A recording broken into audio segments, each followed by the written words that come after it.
Good morning, all my dear students. Nice to meet you again.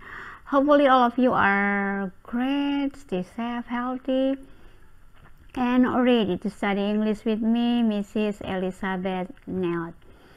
Okay, as usual, before starting our lesson today, I'd like to lead you to pray, and let you to pray in Catholic. Let's pray. In the name of the Father, of the Son, of the Holy Spirit. Amen. Thank you, Lord, for this beautiful morning. Thank you for your guidance until this moment on. Now all of my dear students are going to study English. Please bless them so that they are able to understand all the materials. Amen. In the name of the Father, of the Son, of the Holy Spirit. Amen. Well, students, I have 3 pictures here. Can you guess what materials are you going to study today? That's right. Yes, today you are going to study about label. Yes, there are 3 kinds of label in this semester you are going to study. They are medicine label, food label, and drink label. But for today you are going to study about medicine label. Okay, before I tell you more about label, I'm going to explain the learning objectives or the reason why you study about label. Okay, the first one is to apply the social function, generic structure, and language features of label. Jadi tujuan belajar kalian yang pertama yaitu kalian bisa menerapkan fungsi sosial, struktur generik, dan unsur-unsur kebahasaan yang terdapat dalam teks berbentuk label. Jadi kalian bisa mengetahui, bisa menerapkan tujuan label itu apa, kemudian kalian bisa terapkan. Kemudian struktur-struktur teksnya apa saja, dan unsur-unsur kebahasaan yang terdapat dalam label itu apa-apa saja, kalian bisa terapkan. Itu tujuan yang pertama. The second one is to identify the parts of drug label. Jadi kalian bisa mengidentifikasi bagian-bagian dari label obat-obatan. Yang berikut, ya ini harusnya 4 ya, titik 3.1 ya, ini untuk aspek keterampilan. Untuk yang 3.1 dan 3.3.2 itu untuk aspek pengetahuan. Nah, aspek keterampilannya yaitu to analyze the generic structure of drug label. Ya, jadi ini untuk aspek keterampilan ya. Jadi ini salah ketik, minta maaf, I'm really sorry for that. Ya, it should be 4.3.1 ya. Okay, those are the learning objectives or the reason why you should study about label today. Yeah, before telling more about that, I just want you to know what is label. Apa itu label?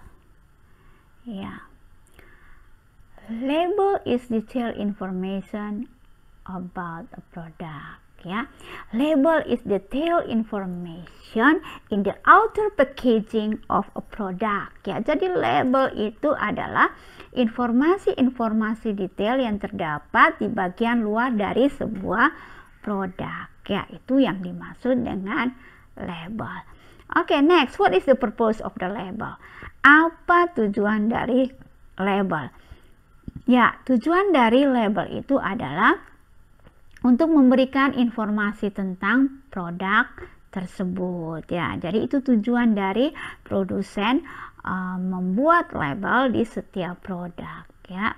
Kalian bisa mengetahui informasi-informasi rinci apa saja tentang produk tersebut ya, itu tujuannya ya. Kemudian why do we need to read a label? Kenapa sih kita harus membaca label? Itu ada tujuannya. Yang pertama, to choose safe and healthy product ya. Jadi kalau kalian membaca label sebelum membelinya, kalian bisa memilih produk-produk yang sehat dan aman ya. Kemudian yang kedua itu to avoid negative effect of the product. Jadi kalian bisa mencegah efek-efek negatif dari produk tersebut ya. Misalnya ada yang alergi, misalnya alergi madu, atau alergi susu atau kacang-kacangan ya. Kalian bisa membaca label tersebut. Jika terdapat bahan-bahan tersebut, kalian tidak perlu membelinya ya, sehingga tidak menimbulkan efek-efek negatif terhadap diri kalian ya. Jadi itu tujuan kenapa kita harus membaca label ya. Itu biasanya untuk obat-obat atau makanan ya, biasanya untuk alergi ya. Kemudian yang berikut to get best result of medication ya. Jadi kalian bisa mendapatkan hasil terbaik dari pengobatan ya. Contohnya jika di situ di obat tertera minumnya 3x1, jangan minum 1x1 atau 2x1 atau malah 4x1 ya. Nah, itu tidak akan mendapatkan hasil yang maksimal ya. Jadi itu tujuan kalian membaca sebuah label ya, salah satu contoh ya. Oke. Nah, tadi Ibu sudah katakan tujuan dari label itu adalah memberikan informasi-informasi detail ya terhadap produk tersebut. Nah, sekarang kita lihat informasi-informasi detail rinci apa-apa saja yang terdapat dalam label tersebut. Kita lihat yang pertama, brand of drug. Jadi ada merek dari obat-obatan tersebut. Contohnya ada Kalbe Pharma, kemudian ada Kimia Farma, itu ya brand-brand besar ya dari obat-obatan yang ada di Indonesia ya, itu contoh. Kemudian yang berikut ada name of drug ya, jadi informasi tentang nama obat-obatan, contohnya Laserin, paracetamol, redoxon, apalagi Fixvavrab, apalagi banyak sekali ya nama-nama obat-obatan ya. Itu informasi yang kedua. Informasi berikut adanya description ya, jadi penjelasan deskripsi tentang produk tersebut. Itu biasanya sering sekali deskripsi itu biasanya ada di bagian bawah dari nama obat atau nama produk tersebut ya. Berikut kita lihat ada ingredients or composition ya, bahan atau komposisi ya. Obat-obat tersebut itu dibuat dari apa-apa saja ya. Jadi kita bisa membaca label tersebut sebelum kita membeli. Seperti yang tadi Ibu sudah sebutkan, jika ada alergi terhadap bahan-bahan tertentu, kalian bisa membaca di bagian composition atau ingredients. Oke, informasi yang berikut adalah content or amount ya. Jadi ada isi atau jumlah dari obat tersebut. Ada yang berbentuk tablet, isinya berapa tablet. Kemudian ada untuk obat sirup atau obat cair, itu bisa mililiter dan seterusnya. Atau obat salep, itu biasanya ada berapa gram dan seterusnya ya. Informasi tersebut adanya di bagian content atau amount. Next, use ya, penggunaan ya. Untuk misalnya kalau obat-obatan itu ada penggunaan ya, untuk obat luar atau obat dalam ya, biasanya di bagian uses. Berikut direction to use atau dosis ya, cara penggunaan dan dosis ya. Misalnya obat itu biasanya direction to use, shake well before use ya, jadi dikocok dulu sebelum digunakan. Atau ada dosis ya, 3x1 atau 3 kali sehari ya, itu dosis. Atau ada yang 2 kali sehari, atau ada 1 kali 1 dan seterusnya ya. Informasi tersebut adanya di bagian direction to use and dosis. Next, direction to store ya, cara penyimpanan ya. Obat itu ada obat-obat tertentu yang harus disimpan di kulkas ya. Misalnya keep in refrigerator ya, disimpan di tempat, atau keep in a cool place, tempat yang dingin dan seterusnya. Atau hindari terkena sinar matahari langsung ya. Jadi itu informasi tentang direction to store, cara penyimpanan. Oke, the last one is expiration date, ya, tanggal kadaluarsa, ya. Jadi ini penting, ya. Kalau kalian beli obat itu atau produk-produk itu paling penting, ya. Biasanya ibuku yang pertama kali ibu lihat kalau beli obat atau lain-lain, ibu lihat expiration date-nya. Jadi kalau kita mau simpan lama, tahun kadaluarsanya juga kita usahakan untuk membeli 1 atau 2 tahun berikutnya, ya. Jadi sehingga kita bisa menyimpan dalam waktu yang lama, ya. Itu informasi-informasi detail yang terdapat dalam sebuah label. Nah, setelah ini ibu akan memberikan contoh bagaimana menganalisa. Kita analisa label obat tersebut berdasarkan informasi yang tadi ibu sudah berikan, ya, ada brand dan seterusnya. Sekarang kita lihat pertama yang dimaksud dengan brand di label ini adalah, kita lihat, ya, Natusa Cough Syrup, ya. Jadi ini nama obat. Nah, nama obatnya ini Natusa Cough Syrup, ya. Ini contoh dari nama obat tersebut. Oke, itu name of product. Sekarang kita lihat yang berikut, brand, ya. Tadi brand, tadi contoh ibu bilang ada Kimia Farma, ada Kalbe Farma dan seterusnya, ya. Di sini brandnya itu Bonzio Pharmaceuticals, ya. Jadi ini yang dimaksud dengan brand, ya, Bonzio dan seterusnya. Oke, yang berikut kita lihat ada description, ya. Tadi ibu bilang ada di bagian bawah dari obat, biasanya ada di situnya. Kita lihat naturally sweet honey and grape flavor, proprietary blend of dark honey, vitamin C and zinc, ya. Jadi ini deskripsi bahwa di sini kita lihat bahwa obat tersebut dia menggunakan madu, ya, madu alami dan perasa anggur alami, ya. Jadi bukan buatan, bukan artifisial, ya. Kemudian ada di situ ada proprietary blend of dark honey, ya. Jadi dia mengandung campuran khusus madu hitam. Nah, kemudian ini ada mengandung campuran khusus madu hitam, vitamin C dan zinc, ya. Kemudian ini ada lagi no artificial preservative, ya. Jadi tidak ada pengawet, ya. Kemudian no artificial dyes or flavor, jadi dia tidak mengandung pewarna dan perasa buatan, ya. Ini deskripsi, ya. Biasanya dibuat untuk menarik konsumen, ya. Jadi hal-hal yang istimewa dari produk tersebut biasanya ada di bagian description.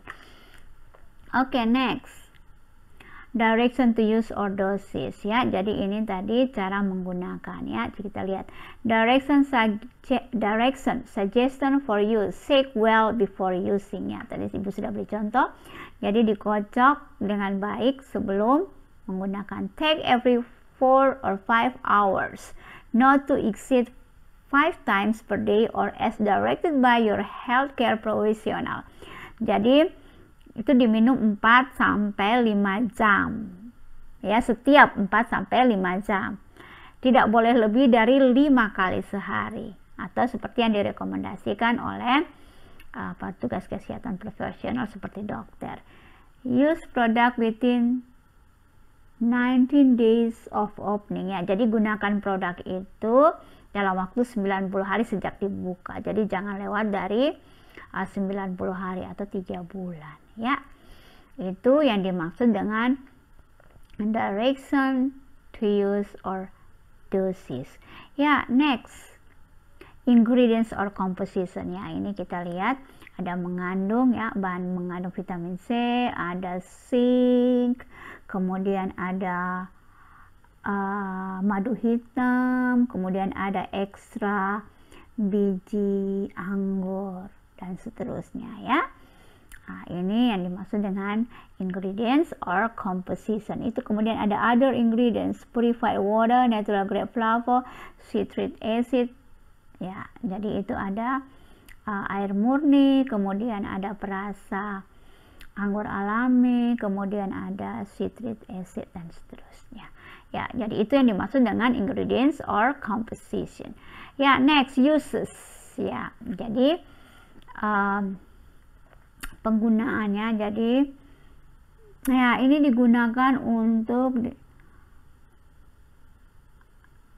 demulsion agent certain cough. Ya, jadi ini dia bisa meredakan batuk, ya, batuk kering, kemudian kerongkongan kering. Jadi dia bisa, sirup ini untuk obat batuk, ya. Kemudian ada vitamin C dan zincnya, itu bisa untuk imun tubuh, support, for immune support, ya. Jadi untuk meningkatkan imun, ya. Jadi itu penggunaannya. Jadi ini untuk obat batuk, ya. Jadi digunakan untuk orang-orang yang batuk, kemudian yang tenggorokannya kering, bisa mengkonsumsi obat tersebut.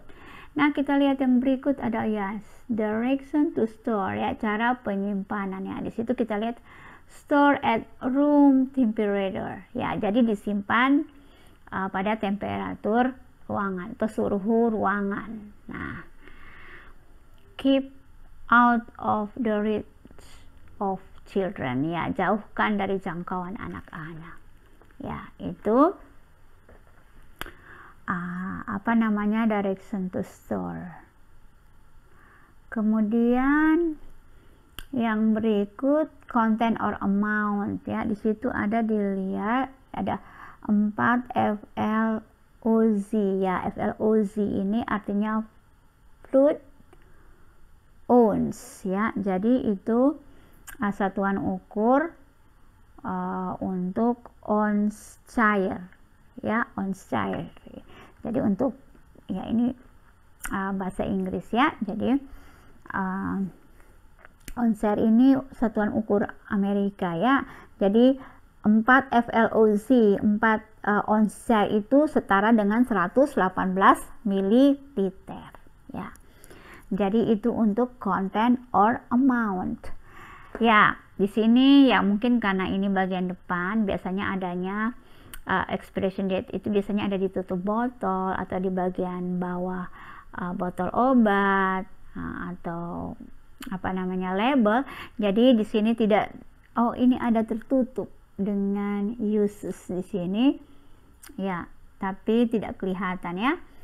Jadi expiration date-nya itu bukan not available, tapi ada, hanya tertutup oleh gambar uses, ya. Jadi expiration date itu juga pastinya, ya, ada di setiap produk obat-obatan atau makanan dan minuman. Okay, I think it does our detailed information of how to analyze detailed information of drugs label. Jadi Ibu sudah berikan contoh, ya, bagaimana kita menganalisa struktur teks berbentuk label, ya. Kalian harus perhatikan ini baik-baik, karena setelah ini kalian akan diminta untuk mencari label obat-obatan, ya, salah satu obat yang ada di rumah kalian, kemudian kalian analisa obat-obat tersebut berdasarkan struktur teks dari teks berbentuk label, ya, label obat-obatan. Ya, itu materi untuk hari ini. Nah, now we go to assignment. Kita masuk ke bagian tugas, ya. Untuk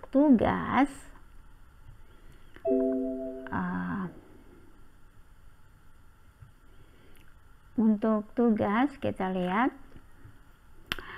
bagian tugasnya itu ada tugas pengetahuan dan keterampilan, ya. Untuk tugas pengetahuannya kita lihat di sini, read the label below and answer the question, ya. Jadi ini label yang sama yang tadi, Ibu berikan contoh, itu kalian baca label tersebut, kemudian kalian jawab pertanyaan yang ada di bawah ini. What is the benefit of the product? Apa kegunaan dari produk tersebut? How should we keep the product? Dan seterusnya ya. Jadi baca informasi pada label tersebut, kemudian kalian jawab pertanyaan. Yaitu untuk aspek pengetahuan ada 5 nomor, kemudian untuk aspek keterampilan, stick your drug label below and identify the information on the label and fill in the table. Ya, jadi kalian ambil salah satu label obat yang ada di rumah, kemudian kalian tempel, kemudian identifikasi informasi-informasi atau detail informasi yang terdapat pada label obat tersebut dengan mengisi tabel yang ada di bawah.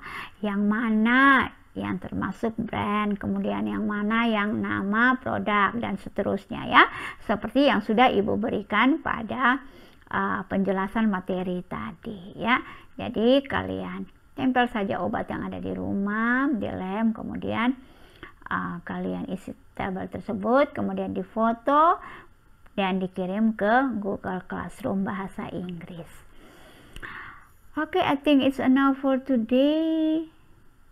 Yeah, now we go to okay, I think it's enough for today. Thank you very much for your attention. Now, before closing the material, I'm going to lead you to pray. Let's pray. In the name of the Father, of the Son, of the Holy Spirit. Amen. Thank you, Lord, for your blessing during the lesson. Please help all of my beloved students in order to be able to do all the tasks and guide them so they will always have healthy and keep fighting in studying English. Amen. In the name of the Father, of the Son, of the Holy Spirit. Amen. Well, students, I think it's enough for today. Thank you very much and see you next time.